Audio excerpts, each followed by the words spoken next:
Bengals were busy today making two big moves as the offseason begins, tagging um, franchise receiver Tee Higgins and releasing guard Alex Cappa.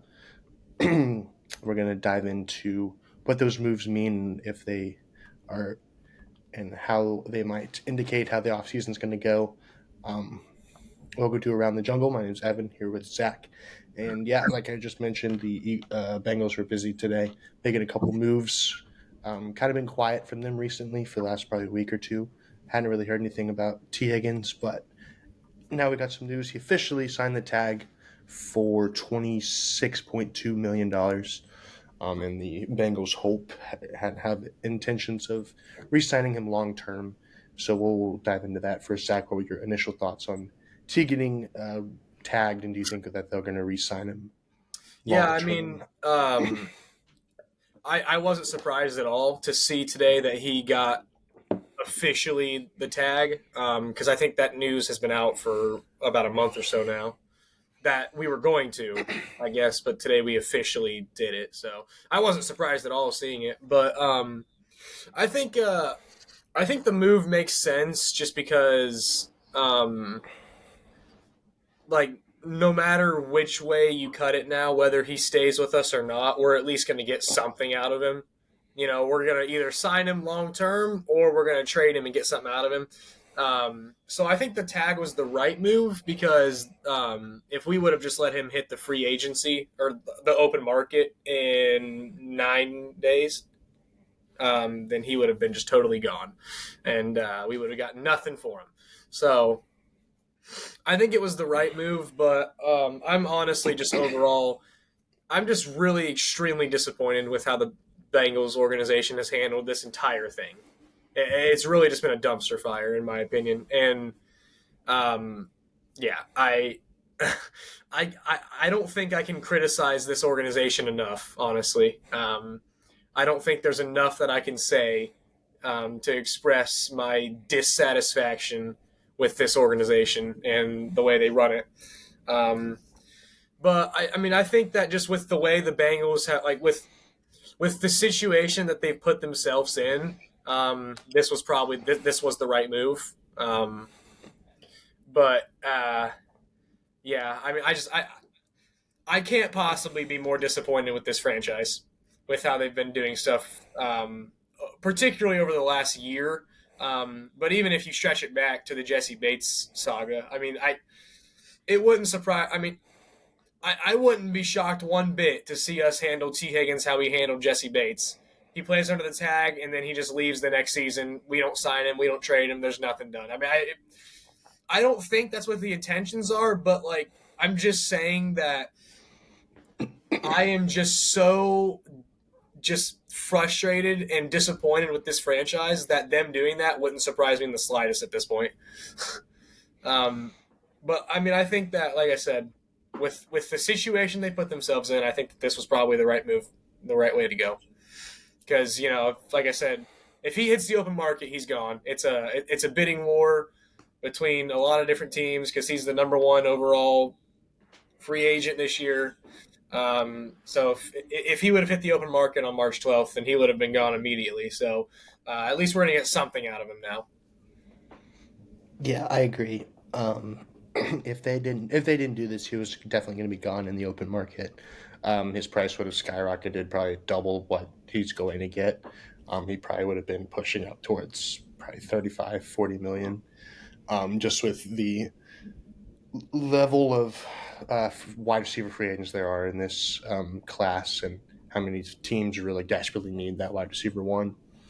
So I think this is the right move. Obviously they don't want to keep him on the tag because if they do, it's a big cap hit. Mm-hmm. But I do believe that they're going to re-sign him. I think now is when the negotiations legitimately start. I think both parties knew that odds are a deal was not going to get done unless there was a tag to kind of give some more time. So I think that now the negotiations are going to start, and I have full expectation that Tee Higgins will be signed to a long-term deal. And if not, then he'll be traded for a first-round pick or something like that. But I have full expectations that they're going to re-sign him long term. And then I think after he gets re-signed, I think that's when the Jamar Chase talks start happening, because I think since they both have the same agent now, I think that's big. So if they do get T done first, he's probably the most pressing one. Then you can move on to guys like Trey and Jamar. I think Jamar is probably the least important one, just out of contract wise, because he still has another year. But they'll get him done this offseason, I believe, as well. Yeah. So I think once they get T done, then they'll go towards go towards Jamar. But yeah, I'm just glad that they were at least smart enough to not just let him hit the open market and hope that they could re-sign him, because if he did, they were not going to do it at all. So I think tagging him was the right move, and I have full expectation that they're going to re-sign him long term, and I think that's what they're going to do. You are a lot more faithful in this franchise than I am. Yeah, well, I just think if you're tagging somebody for two times, your odds are you're going to re-sign them long term. If you were already like, okay, we're probably not, then you would just let them go. Yeah. But even if they don't reach on a number, you're still probably going to get Trade good value for him, something, rather than just letting him go. Mhm. I do think it's different than the Jesse Bates, because Jesse Bates was only tagged once, I'm pretty sure. Yeah, I was just saying, like, the thing that I was saying with that situation is the fact that we tagged him the one time for the 2022 season, and then going into the 23 offseason, we didn't tag him. We just let him completely walk, and we got no compensation for him, which was beyond me. Yeah. So I think they learned from that. Then they, placed the tag on T so no other teams can. Yeah. I think it is the non-exclusive tag, so if somebody does want to talk to him, they have to give, I think, like at least like 2 firsts or something like that. Yeah.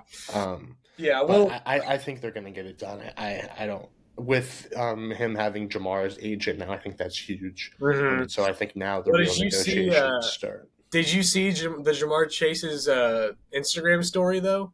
He posted that picture of Joe Burrow giving the side eye and was like, what? Yeah. It's just... I'm not really reading into that too much. I know. I'm just saying, this franchise, it's just a dumpster fire of a franchise, honestly. I've been highly critical of the Bengals since mid-season of this since the season started. And that's not going to change until they just totally prove to me that they know how to do business in the NFL. Because they cost themselves like $10 million yearly by not doing this last year. Yeah. It's just I am just totally I got nothing for these people. I got nothing. But yeah, I hope they get it done. Obviously the players want to stay in Cincinnati and they want to keep the band together, but they're not gonna take cheap deals from the cheapinati Bengals. So you gotta have to pay up for them. So yeah, which they have the cap space to do, and they created more cap space by getting rid of Alex Cappa, which I think was a good move. We talked about this was a good move, for a while, that he was probably going to be cut. So they've cut him and Sheldon Rankins, who are probably the worst 2 players on both sides of the ball. So that's a good sign. Yeah, well, and by cutting both of them, they're clearing out about $20 million in cap between the two of them. Yeah, I think Rankins was about 9, a little over 9, and then Cappa was 8.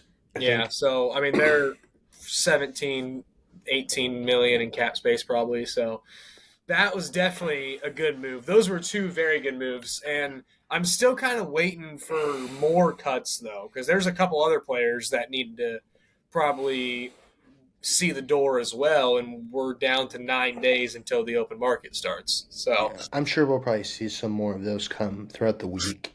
And throughout early next week before free agency starts, I would imagine. Yeah. I think they're still trying to see if they can get anything for Pratt. And then they'll probably just cut I imagine you can probably get like a 5th, 6th, or 7th for him, probably. Yeah, I don't know how if they've really had gotten any interest or anything from him. Yeah, And then I did hear that I think Sam Hubbard's going to be the next one that's yeah. going to be cut. Which is Either that, that's unfortunate, but I mean, it's just yeah, we're gonna have to right now, I yeah. guess. You know. So I think that's probably going to be the next one that'll probably come out here in a couple days. Yeah, I would imagine that'll come out sometime this week. yeah, And then we'll see. I think Zach Moss is another one that's probably going to happen this week. yeah. Which that makes sense. I mean, that's just kind of the name of the game. Chase Brown just balled out, and it is what Yeah, it is. But yeah, I mean, I think so. I think once we get all these cuts out of the way, we'll have probably about 90 million in cap going into the free agency. So that's plenty of that is plenty of money to retain the guys we have and go out and get guys that we need. Like a guard and a D tackle slash linebacker.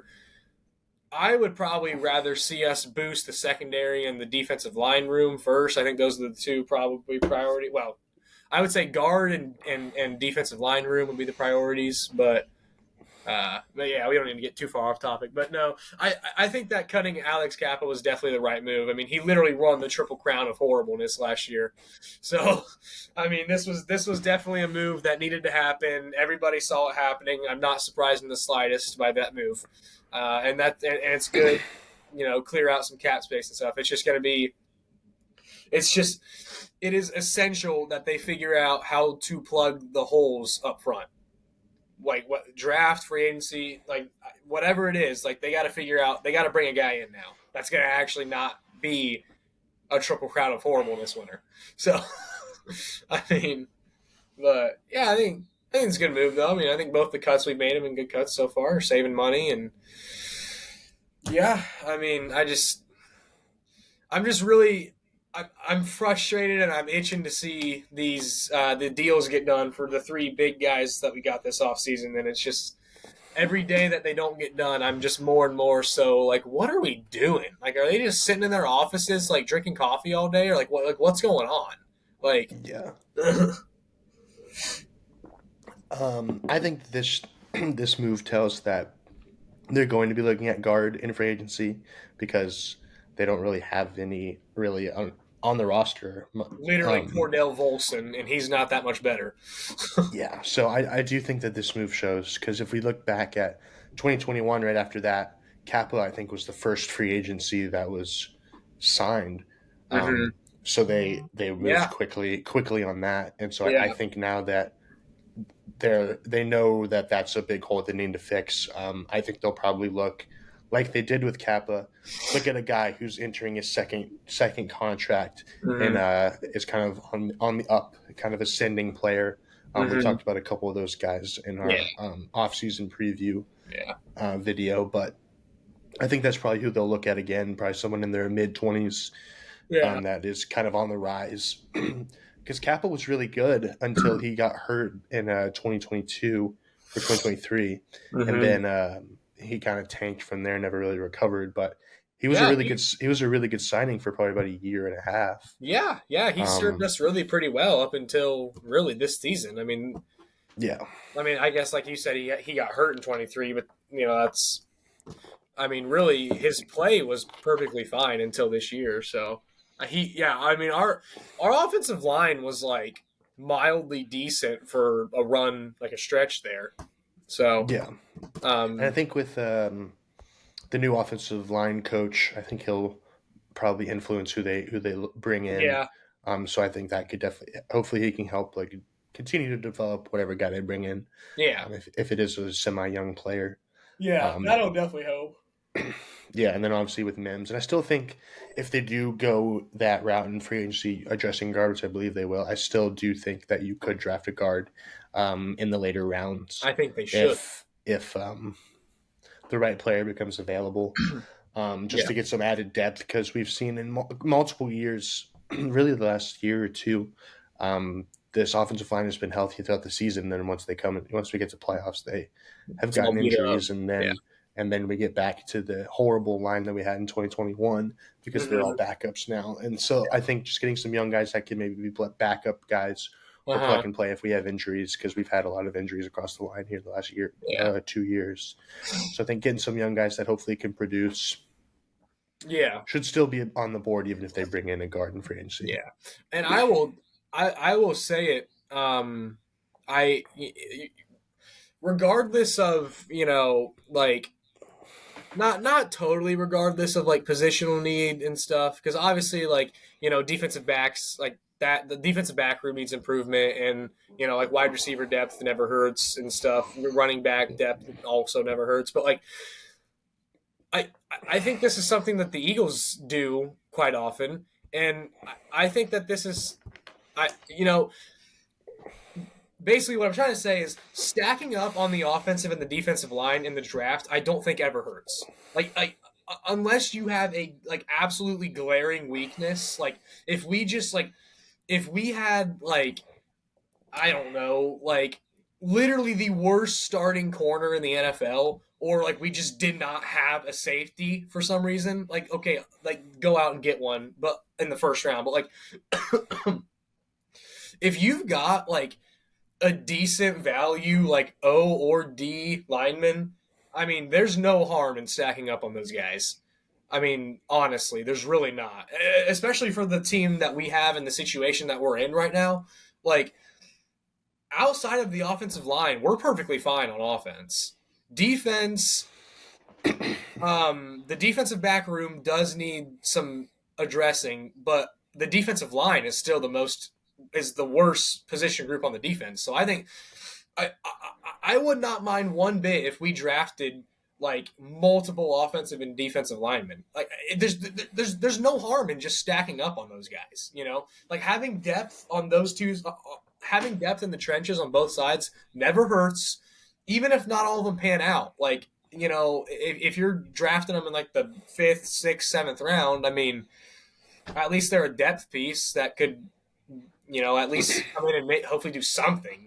Like I don't think it ever hurts to use draft picks on offensive and defensive line, no matter what like your situation is. It's never going to hurt anything. Yeah, I agree. I think getting depth in the draft is huge, and Yeah, it's a big part why good teams are able to continue to have successes because they're able to draft quality guys in those later rounds. yeah. I And mean, obviously, the Bengals have struggled with that here in the past, but I yeah, do think that definitely should be a thing that they should kind of look at yeah. I just think with. I mean, if you look at the Eagles, like other than this year, the Eagles took corner in first and second round this year, and I mean that worked out really well for them. But like the past 2 or 3 seasons before that, they just took defensive linemen in the first round every year. And their defensive line was never horrible. Like their D line was always at least stable, and they were still using first round draft picks on defensive linemen. So it's Yeah, like even if that position group is not like just absolutely god awful, which both of them are pretty bad on our team, it's still good to just I mean the offensive and the defensive line are the most important positions in the game of football. So it's never going to hurt you to just go out there and stack up on them. I mean, just like I said, the Eagles have done it multiple years. They just keep taking defensive linemen, and it works out pretty well for them. yeah, and it's not like the Bengals have to have like this elite defense to go far. I think even No, if they have like a average like top 15 defense with how Burrow and the offense played last year, I think even that can make a deep run. oh yeah, Um, yeah, so it's not like they have to like go out and make a whole bunch of like massive moves to like completely overhaul that defense. Hopefully Matthew or Al Golden can kind yeah, of rejuvenate that defense. But I think once they make the necessary cuts, they have to. And then hopefully, I'm hoping that they do that before free agency. I believe they will, or yeah, at least at the very like first couple days of free agency. yeah. I mean, obviously, it would Um, never. Oh, sorry, my bad. no, you're fine. I was just gonna say it would never hurt to go out and get an actually like good defense. That No, would be yeah, nice, but I yeah, mean, but yeah, it's not. honestly, It's not like for this team to like win no, playoff games, they have to have like a top five defense. no. I think you just make sure we're not in the bottom 15 or the bottom 16, and I think you're fine. Like, Yeah, just make sure we're somewhere 1 through 16, and I think we're gonna probably win a lot of football games. yeah, no, I agree. But I think the two moves they made today, I think were good, and hopefully they continue to be active and make some more cuts, and hopefully we get some more information Mm-hmm. about some of these contract extensions. Obviously, Hearing about T was good. We hadn't really heard about him in a while. Yeah. Jamar, they're still far apart, but Which is mind blowing. yeah, I don't know. Like, he's the guy that you just walk up there and say, "How much do you want?" And that's what you give him. Like, Yeah, I I don't know. I like I said, I think once they get T done, then they'll get Jamar done soon after. yeah. And then Trey, I think they'll get him done Mm-hmm. probably soon as well. So Yeah. I mean, everything that we've said that the Bengals should do in the offseason, they've done so far. Granted, Yeah. the offseason really hasn't started, but like the guys that we've said they need to cut, they've cut. The Mm-hmm. guys that they've tagged T, which everyone said was a good move. Yeah. Brought in a good defensive coordinator. They actually just signed a former Eagles defensive coordinator to be like a lead defensive assistant or whatever. Yeah. Yeah. I think he was a So senior that could, defensive I mean, assistant. that could be a good move. Mm-hmm. He could probably, I mean, the Eagles, like you said, always have good defenses, so he can help Al kind of adjust to the pro levels. But so that was a kind of an under the radar move that Yeah. happened, which that I could be good. Yeah, I like the staff. I think we stand pretty well with the staff. It's really just, contract negotiations is really the issue here. But Yeah, it's the front office. I'll yeah, the report cards came out, and I'm just going to reiterate my point that I've made since day one about this. If you look at everything coaching wise, we were B to A. Everything front office wise was C to F. So Yeah. I just think that goes to prove that despite what everybody was saying and maybe continues to say, Zach Taylor's not the problem in this organization. Zach Taylor was actually ranked 9th out of all 32 head coaches in the player report cards. So, Zach Taylor's not the issue here. It is the issue with this organization is 100% the front office and the ownership. Just not willing, like not hitting on draft picks and not willing to pay your players. That's the issue. It's not the coaching. I think Zach Taylor's actually a pretty solid coach. And I think that he proved that this year, offensively, because I know a lot of people criticize, maybe rightfully so, have criticized his offensive scheme or play calling or whatever it is. I think that was kind of put to bed this year. I mean, we had a Triple Crown winner. Joe Burrow led in yards and touchdowns. We put up 30, 40 points a game. I mean, I don't really know what else you want out of an offensive coach, Yeah. So, I think the players like him. It seems like he runs a good program, and I think he's he seems like he's just a respectable guy, and he doesn't seem like he's a dirtbag. I think he's a pretty solid dude, and I think it seems like the players like him. So, I guess that was encouraging to see. Is the coaching staff, the weight training staff, and that type of stuff. We have that right. It's just we got to get the front office situations right. Yeah, apparently we suck at our food and dining area was an F, and then and that's another thing. Treatment of families was an F minus. So that's right. And those are both things the ownership and the front office is supposed to cover. Yeah. So that's if we can just get our crap together from an ownership standpoint. I mean, I think we're still in a pretty prime position here to compete. We got that new locker room, A+ locker room. Yeah, the locker room's great. I don't know. I mean, at the end of the day, I'd probably rather have spent money on players than a locker room, but the locker room is very nice. So, I mean, I guess that's a good thing, I guess. I mean, might be getting an indoor practice facility here next. That should happen. That needs to happen. I think there was some talks about that. I don't know. I haven't. I think there's I think there's a good chance it'll happen at some point in the fairly near future. I mean, but our ownership, they gave us a C, which is generous, in my opinion. They have at least we're not the they gave the Jets an F, so at least we're not them. Yeah. Or like you say we're a dumpster fire for an organization, which I semi-believe you, or agree with you, but at least we're not the Jets. Yeah, the Jets are pretty bad. They've just always been horrible. Yeah, the Jets. So at least we're more not Super Bowls than us, though. Well, yeah, but and probably in the last 20 years, we've definitely had more. I don't think they've won a playoff game in like A long time. ages. A long time. No, Like it's the like Jets are Bengals level bad playoff drought. yeah.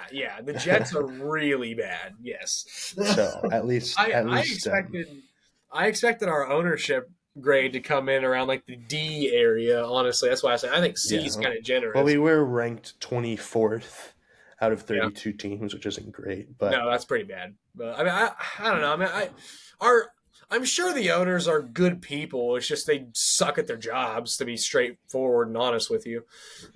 yeah. But so apparently we have the worst treatment of families, worst dining hall, and hmm worst nutritionists. So I guess our people just do not the family. We just treat families horrible, and we just give our players a bunch of crap. Sounds like the Cincinnati Bengals. But hey, we got third best locker room. Yeah, that's good. We got a nice locker room. That's great. It Yeah, I is a mean very nice everything's. locker room. I mean, really, only those three things are really horrible. Everything else is kind of in the top Yeah, which that's what I'm half saying. of the NFL. That's why I'm saying if our owners would get their crap together, we'd be perfectly fine. Yeah, well, We'd be a respectable franchise. But I mean, yeah, honestly, this off season has the chance to totally change my mindset. Though, if we do what needs to be done this off season, then my mind will be changed, and I will say, okay, like these guys are willing to do what needs to be done to win. You know, yeah. if We've they, talked about it that yeah, this is probably the most important offseason for the Bengals in a long yeah, you know, time. if they extend Jamar Chase and Trey Henderson and they re-sign Tee Higgins and they go out and they get a guard, they get a defensive tackle, they get some DB depth, they draft decently. Like if they hit on this offseason and they spend the money where it needs to be spent, then I think that narrative is going to start to change. You know, because it's like, hey, these guys are willing to go out. They're willing to spend money. They're willing to do what it takes to win. They're listening to our, Hall of Fame level quarterback. That's going to make him happy. That's going to get a lot of brownie points with Burrow, and I mean, honestly, a lot of brownie points with all the players because it's showing the guys in the locker room, it's showing the coaches that the front office is willing to do what it takes to win. Like I think the coaches and the players know what it takes to win, but I think there's a disconnect there because I think really up until now, pending this offseason, I don't think the front office knows or is willing to do what it takes to win in this league. And that's why it's just frustrating because it's like we got the players, we got the coaches, but the front office is not willing to do what it takes. Like there's a disconnect. So if they can fix that and they do what needs to be done this offseason, then my mind will be changed. I mean, and honestly, like no, if they extend all these guys, and just say if by chance Trey Hendrickson's play drops off, or somebody gets hurt or something, like nobody's gonna say, oh, they shouldn't have extended him. It's like no, they did what they needed to do. It's just sometimes crap doesn't go your way. Yeah, So it's like I think that this is a very pivotal and essential offseason. This might be the most pivotal offseason in the Bengals franchise history because we are still real closely clinging on to being a Super Bowl contender, but it totally hinges on what happens this offseason. If we hit on this offseason, we are right back in that Super Bowl contending area. If we don't hit on the offseason, we're out, like for good. Super Bowl window's closed. So yeah. Well, we we got 9 more days to see what happens. That's when the new league year starts, for agency starts. So we got to cross our fingers and pray that they actually make good moves and re-sign the guys they need to re-sign. But yeah, we'll see on March 12th, right? Is when the free agency is. Yeah. We'll see March 12th if they make any moves, and if they do, we'll be talking about it, of course. You'll hear it here first. Yeah, maybe we'll do I don't know, maybe like a live stream or do something like that. We'll do something crazy. Yeah. We're doing our draft live stream again, I figure, right? Yeah, for sure. Yeah. That's always a good one. So yeah, combine just happened, so a lot of draft buzz. Yeah. So we'll be talking about that probably here next couple of days, next couple of weeks, as that starts to heat up, and we kind of get a little bit, maybe a lot of stuff, after the combine teams kind of get a sense of who they want to get. So we'll see Mm-hmm. if there's any leaks or anything that come out about who the Bengals might be eyeing.